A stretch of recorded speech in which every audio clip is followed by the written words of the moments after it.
Hai semua, kalau anda ada anak dalam spektrum autism dan anda rasa macam buntu sikit nak ajar kemahiran harian, anda dah jumpa tempat yang betul. Dalam perkongsian ni, kita akan kupas satu kerangka kerja yang mudah tapi sangat berkesan yang diinspirasikan oleh panduan pakar untuk bantu anak anda jadi lebih berdikari.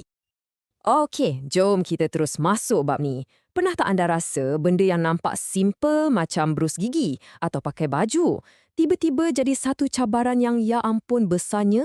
Kalau ya, percayalah anda tak keseorangan.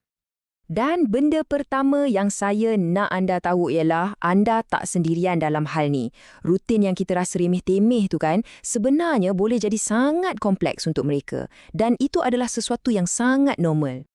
Jadi inilah game plan kita untuk perkongsian kali ni. Mula-mula kita akan faham dulu apa cabaran sebenar dia. Lepas tu kita semak anak kita ni dah sedia ke belum. Kemudian kita tengok apa alat-alat bantuan yang kita boleh guna. Seterusnya kita belajar kaedah mengajar step by step.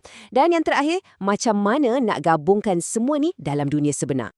Okey, jom kita mula giliran yang pertama. Kenapa rutin harian ni boleh jadi rumit sangat? Percayalah, ia lebih mendalam daripada apa yang kita nampak. Okey, ready tak?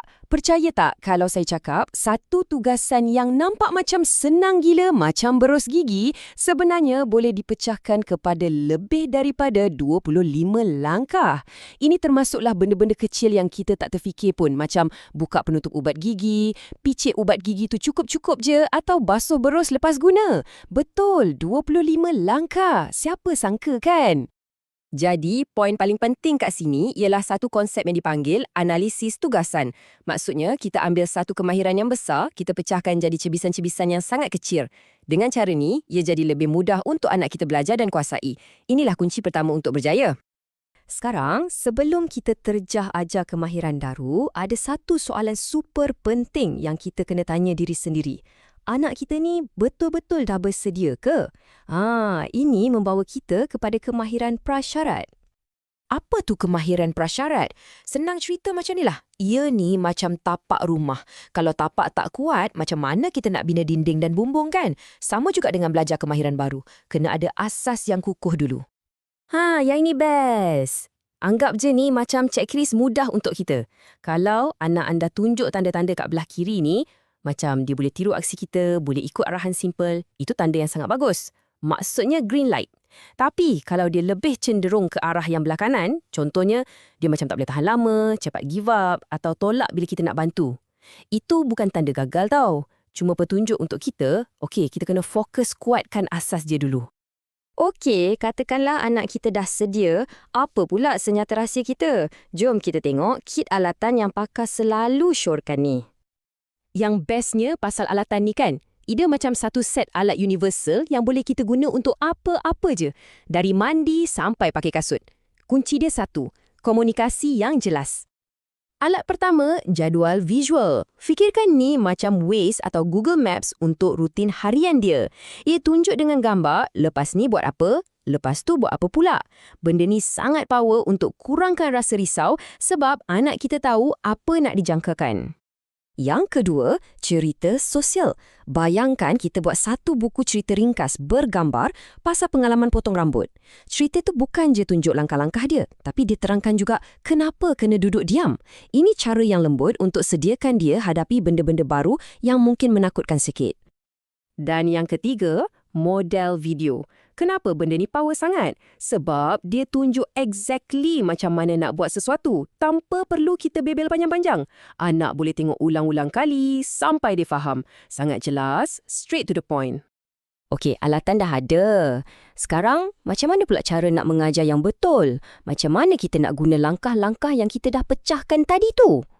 Langkah pertama, macam yang kita sebut tadi, ialah analisis tugasan. Ingat tak? Kita ambil satu kemahiran besar, contohnya pakai baju. Lepas tu kita senaraikan satu persatu langkah paling kecil yang terlibat. Lepas kita dah ada senarai langkah tu, kita guna satu teknik nama dia rantaian atau chaining. Macam nama dia lah, kita sambung setiap langkah kecil tu satu persatu, macam kita sambung rantai, sampailah semua langkah tu bersambung dan dia boleh buat sendiri dari awal sampai habis. Dan kaedah yang paling ramai pakar suka guna ialah backward chaining. atau rantaian ke belakang. Cara dia macam ni. Dengar betul-betul ya.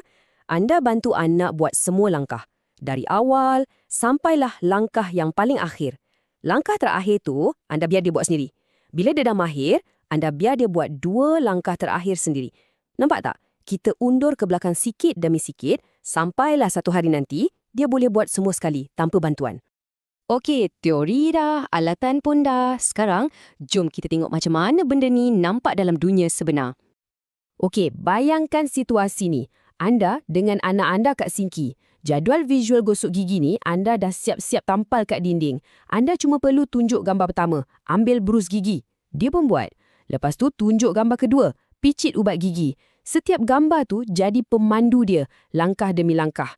Kurang cakap, lebih banyak aksi. Macam itulah teori jadi praktikal. Mencuci tangan. Mari kita lihat macam mana ia berfungsi. Untuk tonggak 1 asas, kita pastikan anak kita selesa berdiri dekat sinki dan okey dengan rasa sabun kat tangan. Selesai. Untuk tonggak 2, rangka tindakan, kita guna jadual visual 17 langkah yang kita dah sediakan. Dan untuk tonggak 3, kit alatan, kita guna kaedah rantai yang songsang. Kita bagi ganjaran, contohnya pelekat comel, bila dia berjaya buat langkah terakhir, keringkan tangan sendiri.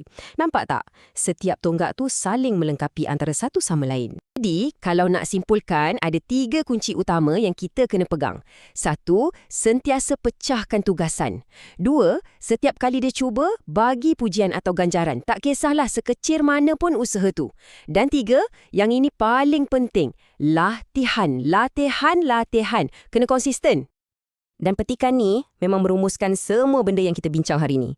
Matlamat kita yang paling besar ialah berdikari. Kadang-kadang tu kita kena tarik nafas dalam-dalam. Sabar sikit dan biarkan dia cuba sendiri. Walaupun lambat sikit atau tak berapa sempurna. Sebab proses mencuba itulah yang akan bina keyakinan dan kemahiran dia. Jadi, persoalan saya untuk anda hari ini, lepas dah tahu semua ni, dah ada alatan baru, idea baru, apa satu kemahiran kecil yang anda rasa bersemangat nak cuba ajar anak anda? Mulakan dengan 1 je dulu.